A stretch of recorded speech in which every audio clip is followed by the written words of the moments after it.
ഇന്ന് നമ്മൾ വളരെ ആകാംക്ഷയോടെ കാത്തിരിക്കുന്ന ഒരു തെരഞ്ഞെടുപ്പ് ഫലത്തിലേക്ക് തന്നെയാണ് പോകുന്നത്. അത് നമുക്കറിയാം, ബ്രിട്ടനിൽ നിന്നുള്ള തെരഞ്ഞെടുപ്പ് ഫലമാണ്. നിലവിൽ ഇന്ത്യൻ വംശജനായ ഋഷി സുനക്കാണ് അവിടെ പ്രധാനമന്ത്രിയായിരിക്കുന്നത്. ഇനിയിപ്പോൾ അധികാരമാറ്റം ബ്രിട്ടനിൽ വരുന്നു എന്നുള്ളതിൻ്റെ സൂചനകളാണ് ആദ്യ ഫലപ്രഖ്യാപനത്തിൽ നിന്ന് നമുക്ക് ലഭിക്കുന്നത്.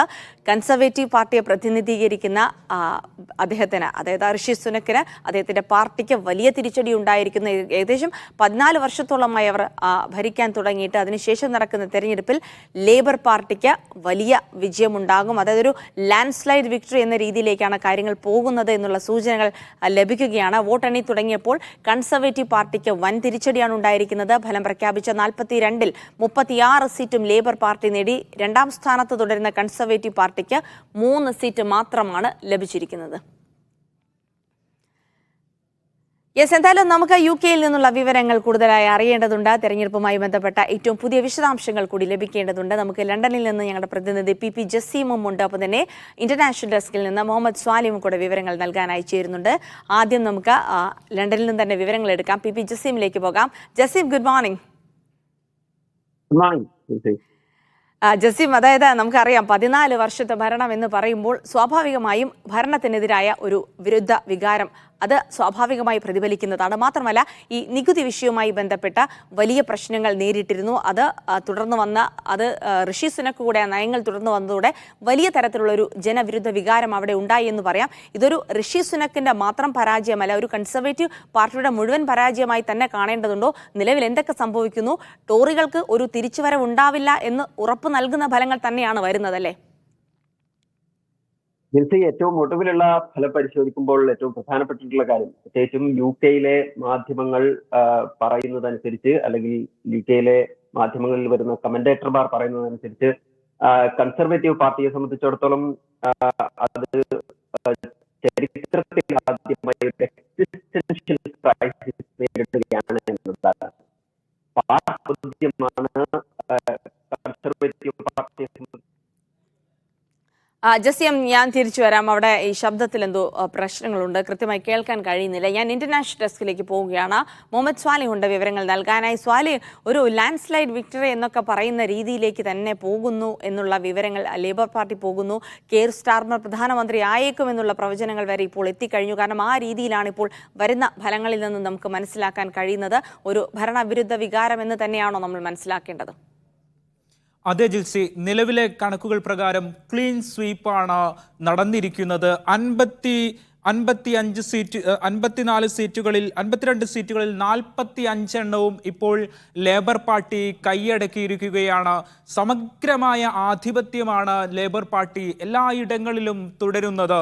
ഈ 52 സീറ്റിൽ 45 സീറ്റ് എന്ന് പറയുമ്പോൾ 10-ൽ 9 സീറ്റും ലേബർ പാർട്ടി നേടും എന്ന വിധത്തിലാണ് ഇപ്പോൾ കണക്കുകൾ പോകുന്നത്. തൊട്ട് രണ്ടാം സ്ഥാനത്ത് തുടരുന്ന, സീറ്റ് നിലയിൽ രണ്ടാമതായി തുടരുന്ന കൺസർവേറ്റീവ് പാർട്ടിയേക്കാൾ വോട്ട് ഷെയർ ഇരട്ടിയോളം എല്ലാ സമയത്തും കീപ്പ് ചെയ്യുന്നുണ്ട് ലേബർ പാർട്ടി.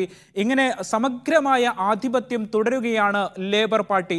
14 വർഷം നീണ്ട 1.5 പതിറ്റാണ്ടോളം നീണ്ട കൺസർവേറ്റീവ് പാർട്ടിയുടെ ഭരണത്തിന് അന്ത്യമാവുകയാണ്.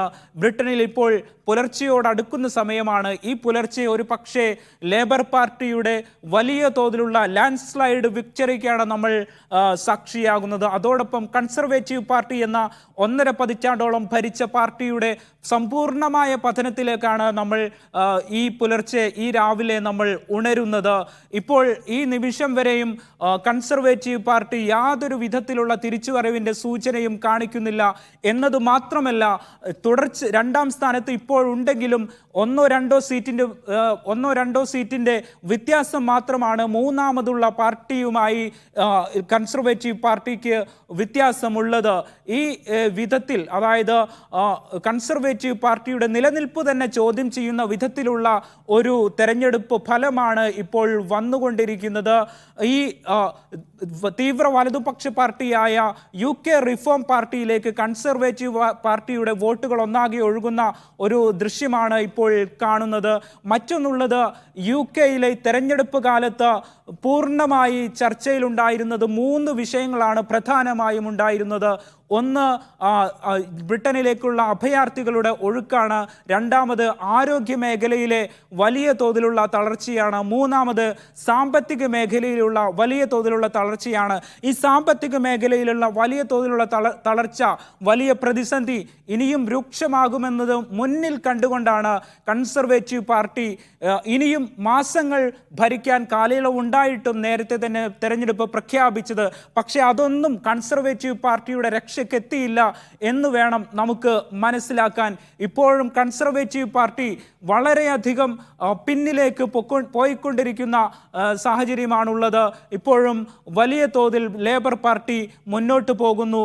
ഇങ്ങനെയാണ് നിലവിലുള്ള സാഹചര്യങ്ങൾ. ജിൽസി, സ്വാലിയൊരു ഭരണവിരുദ്ധ വികാരം എന്ന് നമ്മൾ പറഞ്ഞിരുന്നെങ്കിലും അതിനപ്പുറത്തേക്ക് ലേബർ പാർട്ടി ഒരു വലിയ വിജയത്തിലേക്ക് നീങ്ങുന്നുണ്ടെങ്കിൽ സ്വാഭാവികമായും അവർ മുന്നോട്ട് വെക്കുന്ന കാര്യങ്ങൾ ധാരാളം പ്രവാസികൾ, അതായത് കൂടുതൽ ആളുകൾ പല സ്ഥലങ്ങളിൽ നിന്ന് പോയി ജീവിക്കുന്ന ഒരു നാട് കൂടിയാണ്.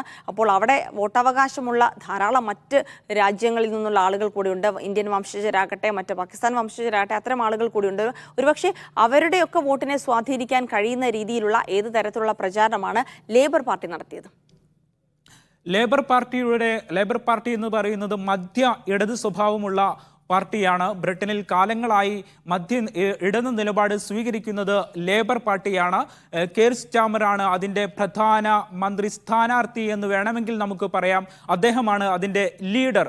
അദ്ദേഹം പ്രധാനമന്ത്രിയാകും എന്നതാണ് നമുക്ക് ഇപ്പോൾ ലഭിക്കുന്ന സൂചന. ഈ നിമിഷം വരെയും അവരുടെ ഇപ്പോഴത്തെ ഭരണ സ്ട്രാറ്റജി എന്താകുമെന്നത് സംബന്ധിച്ച് വലിയ തോതിലുള്ള പ്രഖ്യാപനം അവർ നടത്തിയിട്ടില്ല. എങ്കിൽ കൂടി നമുക്ക് മുന്നിലുള്ളത് ലേബർ പാർട്ടിയുടെ പ്രത്യയശാസ്ത്രപരമായ അവരെങ്ങനെ കാര്യങ്ങളെ കാണുന്നു എന്നത് സംബന്ധിച്ച് അവർ നേരത്തെ തന്നെ നിലപാടുകൾ പ്രഖ്യാപിച്ചിട്ടുണ്ട്. അതിൽ അവർ സൂചിപ്പിക്കുന്നത് ഇങ്ങനെയാണ്: ഈ അഭയാർത്ഥികളെ പൂർണ്ണമായി തള്ളുന്ന സ്വഭാവം ഇനി ബ്രിട്ടനിൽ ഉണ്ടാകില്ല എന്നതാണ് അതിൽ നിന്ന് നമുക്ക് വായിച്ചെടുക്കാൻ സാധിക്കുന്നത്. ഈ ബ്രിട്ടനിലേക്ക് ഒഴുകിയെത്തുന്ന അഭയാർത്ഥികളെ സ്വീകരിക്കുന്ന നിലയിലേക്ക് ബ്രിട്ടൻ മാറും എന്ന് നമുക്ക് പ്രതീക്ഷിക്കാം. നേരത്തെ ഋഷി സുനക്കിന്റെ കാലയളവിലെല്ലാം തന്നെ അഭയാർത്ഥി വിരുദ്ധമായ സമീപനങ്ങളിലേക്കായിരുന്നു അദ്ദേഹം നടന്നെടുത്തിരുന്നത്. പക്ഷേ അതിന് വിരുദ്ധമായ ഒരു നിലപാടിലേക്ക് ബ്രിട്ടൻ നടന്നെടുക്കുന്നു എന്ന് നമുക്ക് ഈ നിമിഷം പറയാൻ സാധിക്കുന്നതാണ്. മറ്റൊന്നുള്ളത്, പശ്ചിമേഷ്യയിലെ നമ്മളേവരും ഉറ്റുനോക്കുന്ന ഒരു പ്രധാനപ്പെട്ട കാര്യമാണ് പശ്ചിമേഷ്യയിലെ തർക്കം സംബന്ധിച്ച ബ്രിട്ടന്റെ നിലപാട്. പുതിയ ഭരണകൂടം വരുന്ന സമയത്ത് എങ്ങനെയാകും എന്നത്. ബ്രിട്ടൻ നിലവിൽ ഇതുവരെ ഫലസ്തീനെ ഒരു സ്വതന്ത്ര രാഷ്ട്രമായി അംഗീകരിക്കാത്ത രാജ്യമാണ്. പക്ഷേ അതായത് ലേബർ പാർട്ടി നിലവിൽ പ്രഖ്യാപിച്ചിട്ടുള്ളത് ഫലസ്തീനെ ഒരു സ്വതന്ത്ര രാജ്യമായി അംഗീകരിക്കാൻ തങ്ങൾ തയ്യാറാകും. ദ്വിരാഷ്ട്ര ഫോർമുലയാണ് ഈ പശ്ചിമേഷ്യയിലെ പ്രശ്ന പരിഹാരത്തിന് വേണ്ടത് എന്ന നിലപാടാണ് ഇപ്പോൾ ലേബർ പാർട്ടി സ്വീകരിക്കുന്നത്. ഇങ്ങനെ ബ്രിട്ടനകത്തും പുറത്തും വലിയ തോതിലുള്ള മാറ്റങ്ങൾക്ക് സാധ്യതയുള്ള മാറ്റങ്ങൾക്ക് വിധേയമാക്കപ്പെടുന്ന ഒരു തെരഞ്ഞെടുപ്പ് ഫലമാണ് തീർച്ചയായും സ്വാലി. എന്തായാലും ആ തെരഞ്ഞെടുപ്പ് ഫലം അത് അവസാനം എവിടെ ചെന്നെത്തുമെന്ന് അറിയാനുള്ള ആകാംക്ഷയുണ്ട്. എന്തായാലും നമുക്ക് ലണ്ടനിൽ നിന്ന് തന്നെ നേരിട്ട് വിവരങ്ങൾ എടുക്കാം. പി ജസീം ഉണ്ട് വിവരങ്ങൾ നൽകാനായി. ജസീമിനെ പറ്റി മറ്റൊരു കാര്യം കൂടെ പറഞ്ഞു കൊള്ളട്ടെ. കാരണം മീഡിയയുടെ തുടക്കത്തിൽ ഇവിടെ ഉണ്ടായിരുന്ന ആളാണ്, പിന്നീടാണ് ലണ്ടനിലൊക്കെ പോയി സ്ഥിരതാമസമാക്കിയത്. ഞങ്ങൾ ഒരുമിച്ച് ആ സമയത്ത് ഇവിടെ കുറച്ചു കാലം വർക്ക് ചെയ്തിട്ടുമുണ്ട്. അതുകൊണ്ട് വീണ്ടും തന്നെ ജസീമിനോട് ചില കാര്യങ്ങളൊക്കെ ചോദിക്കാനും ഇങ്ങനെ ലൈവിൽ വരാൻ കഴിഞ്ഞതിലൊക്കെ സന്തോഷമുണ്ട്. ജസീം, ഓൾ ഗുഡ് അല്ലേ? നന്നായി പോണു കാര്യങ്ങളൊക്കെ അല്ലേ? Okay Jaseem, yes. എന്തായാലും ഇപ്പൊ ഈ പറഞ്ഞു വന്നത് നമ്മളിപ്പോൾ ഈ ലേബർ പാർട്ടിയുടെ വലിയ വിജയത്തെ പറ്റിയാണ്. അതായത് ഇപ്പോൾ ഈ ഒരു പരാജയം കൺസർവേറ്റീവിന് ഉണ്ടാവുമെങ്കിൽ അതിന്റെ ഉത്തരവാദി ഋഷി സുനക് എന്നൊരാൾ മാത്രമല്ല എന്നുള്ളത് നമ്മൾ കാണേണ്ടതുണ്ട്. കാരണം കഴിഞ്ഞ 14 വർഷമായി തുടർച്ചയായി ഭരിച്ചു വരുന്ന ഒരു പാർട്ടിയാണ്. അതിനിടെ 4-5 പ്രധാനമന്ത്രിമാർ മാറി വന്നിരിക്കുന്നു. ഒരുപക്ഷെ ഈ അവസാന സമയത്ത് ഋഷി സുനക്കിന്റെ വ്യക്തിപ്രഭാവത്തിലുണ്ടായ മങ്ങൽ അത് വലിയ തിരിച്ചടി ആയിട്ടുണ്ടോ കൺസർവേറ്റീവ് പാർട്ടിയെ സംബന്ധിച്ചിടത്തോളം? കൺസർവേറ്റീവ് പാർട്ടിയെ സംബന്ധിച്ചിടത്തോളം നേരത്തെ ജിൻസി സൂചിപ്പിച്ചതുപോലെ ഏറ്റവും ഒടുവിൽ ഇപ്പോൾ പ്രധാനമന്ത്രിമാർ മാറി വരുന്ന ഒരു സാഹചര്യമാണ് കണ്ടത്. 2017 പൊതു തെരഞ്ഞെടുപ്പിൽ കൺസർവേറ്റീവ് പാർട്ടി ഏതാണ്ട് 80 സീറ്റിലധികം കൂടുതൽ നേടിയാണ് അധികാരത്തിലേക്ക് വന്നത്. പക്ഷേ അതിനുശേഷം വിവാദങ്ങളുടെ ഒരു നിര തന്നെ കൺസർവേറ്റീവ് പാർട്ടിയെ സംബന്ധിച്ചിടത്തോളം അഭിമുഖീകരിക്കേണ്ടി വന്നു എന്നതാണ് ശ്രദ്ധേയമായിട്ടുള്ള കാര്യം. ബോറിസ് ജോൺസൺ കോവിഡുമായി ബന്ധപ്പെട്ടുകൊണ്ട് രാജ്യത്ത് ലോക്ക്ഡൌൺ നടക്കവേ പാർലമെന്റിനകത്ത് നടത്തിയ പാർട്ടി അതിനെ തുടർന്നുണ്ടായ വിവാദങ്ങൾ ഏറ്റവും ഒടുവിൽ രാജിവെക്കേണ്ടി വരുന്നു. തുടർന്ന് ലിസ്ട്രസ് അധികാരത്തിലേക്ക് വരുന്നു. ഒരു മാസം പോലും തികയുന്നതിന് മുമ്പേ അവരും രാജിവെക്കുന്നു. ഒടുവിൽ ലേബർ കൺസർവേറ്റീവ് പാർട്ടിയുടെ തലപ്പത്തേക്ക് ഋഷി സുനക്ക് ഒരു മത്സരം, പാർട്ടിക്കകത്ത് പോലും മത്സരമില്ലാതെ തെരഞ്ഞെടുക്കപ്പെടുകയും ഒടുവിൽ പ്രധാനമന്ത്രിയാവുകയും ചെയ്യുന്ന ഒരു സാഹചര്യമാണ്. തെരഞ്ഞെടുക്കപ്പെടാത്ത പ്രധാനമന്ത്രി എന്നതാണ് ഋഷി സുനക് പൊതുവെ ഇവിടെ വിശേഷിപ്പിക്കുന്ന ഒരു സവിശേഷമായിട്ടുള്ള ഒരു വിശേഷണം അദ്ദേഹത്തിന് ഇവിടെ നൽകുന്നത്. ഈ തുടർച്ചയായി കൺസർവേറ്റീവ് പാർട്ടി നേരിടുന്ന ഈ വിവാദങ്ങളുടെ ഒരു തുടർച്ച സ്വാഭാവികമായും കൺസർവേറ്റീവ് പാർട്ടിയുടെ പരാജയത്തിലേക്ക് എത്തിയിട്ടുണ്ട് എന്ന കാര്യത്തിൽ സംശയമില്ല. പക്ഷെ ഏറ്റവും ഞെട്ടിപ്പിക്കുന്ന ഒരു കാര്യം എന്ന് പറയുന്നത് കൺസർവേറ്റീവ് പാർട്ടി ഇപ്പോൾ 21 സീറ്റുകൾ നഷ്ടം, ഏറ്റവും ഒടുവിലത്തെ കണക്ക് പരിശോധിക്കുമ്പോൾ 21 സീറ്റുകളാണ് കൺസർവേറ്റീവ് പാർട്ടിക്ക് നഷ്ടപ്പെട്ടിരിക്കുന്നത്. ഈ 62 സീറ്റുകളുടെ ഫലം വരുമ്പോൾ 62 സീറ്റുകളിൽ പലയിടങ്ങളിലും കൺസർവേറ്റീവ് പാർട്ടി 2ാം സ്ഥാനത്ത് പോലും ഇല്ല എന്നതാണ് ഏറ്റവും ശ്രദ്ധേയമായിട്ടുള്ള കാര്യം. അവിടങ്ങളിലൊക്കെയും ഏറ്റവും ഒടുവിൽ തെരഞ്ഞെടുപ്പ് ഗോധയിലേക്ക് വന്ന ഫാർ റൈറ്റ് ആയിട്ടുള്ള നൈഗൽ ഫറാസിന്റെ റിഫോം UK എന്ന് പറയുന്ന പാർട്ടി രംഗത്ത് വരികയും അവർ കൺസർവേറ്റീവ് പാർട്ടിയേക്കാൾ കൂടുതൽ വോട്ട് ഷെയർ നേടുന്ന ഒരു പാർട്ടിയായി രംഗപ്രവേശം ചെയ്യുകയും ചെയ്യുന്നു എന്നതാണ് ഏറ്റവും ഒടുവിലുള്ള സാഹചര്യം. 13 സീറ്റുകളാണ് എക്സിറ്റ് പോളിൽ റിഫോം പാർട്ടിക്ക് പറഞ്ഞിരുന്നത്. അതിന്റെ പിന്നാലെ തന്നെ ഏറ്റവും ഒടുവിൽ 62 സീറ്റുകളിലെ ഫലം പ്രഖ്യാപിക്കുമ്പോൾ ഒരു സീറ്റ് ഇതിനകം തന്നെ റിഫോം പാർട്ടി നേടിയിരിക്കുന്നു. കൺസർവേറ്റീവ് പാർട്ടിയെ സംബന്ധിച്ചിടത്തോളം 6 സീറ്റുകളിലേക്ക് ഒതുങ്ങേണ്ടി വരുന്ന സാഹചര്യമാണ് ഏറ്റവും ഒടുവിലത്തെ തെരഞ്ഞെടുപ്പ് ചിത്രം പരിശോധിക്കുമ്പോൾ നമുക്ക് കാണാൻ കഴിയുന്നത്. ലേബർ പാർട്ടിയെ സംബന്ധിച്ചിടത്തോളം വലിയ ഒരു വിജയം ആണ് എക്സിറ്റ് പോളുകൾ പ്രെഡിക്റ്റ് ചെയ്തിരിക്കുന്നത്. ഒരുപക്ഷെ ചരിത്രത്തിൽ തന്നെ ഏറ്റവും വലിയ ഒരു വിജയം കൺസർവേറ്റീവ് പാർട്ടിക്ക് ലഭിക്കുന്നു എന്നതാണ് ഇപ്പോൾ ഉണ്ടായിരിക്കുന്ന ഏറ്റവും സവിശേഷമായിട്ടുള്ള ഒരു കാര്യമെന്ന് പറയുന്നത്.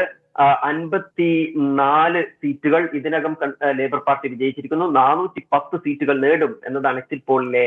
ശരി ജസീം, എന്തായാലും നമുക്ക് കൂടുതൽ അപ്ഡേറ്റുകളുമായി വീണ്ടും കാണാം. കാരണം തെരഞ്ഞെടുപ്പ് ഫലങ്ങൾ പുരോഗമിക്കുമ്പോൾ ലേബർ പാർട്ടി വലിയ വിജയത്തിലേക്ക് പോകുന്നു എന്നുള്ളതിന്റെ സൂചനകൾ തന്നെയാണ് ലഭിക്കുന്നത്. മാത്രമല്ല കൺസർവേറ്റീവ് പാർട്ടി ചരിത്രത്തിൽ ഏറ്റവും വലിയ പരാജയം ഏറ്റുവാങ്ങിയേക്കാം എന്നുള്ള നേരത്തെ തന്നെ പ്രവചനങ്ങളൊക്കെ വന്നിരുന്നു. അത്തരത്തിൽ തന്നെ കാര്യങ്ങൾ പോകുന്നു എന്നാണ് മനസ്സിലാക്കാൻ കഴിഞ്ഞത്. ലണ്ടനിൽ നിന്ന് PP ജസീമും ഒപ്പം തന്നെ ഇവിടെ ഇന്റർനാഷണൽ ഡെസ്കിൽ നിന്ന് മുഹമ്മദ് സ്വാലിഹുമാണ് വിവരങ്ങൾ നൽകിയത്.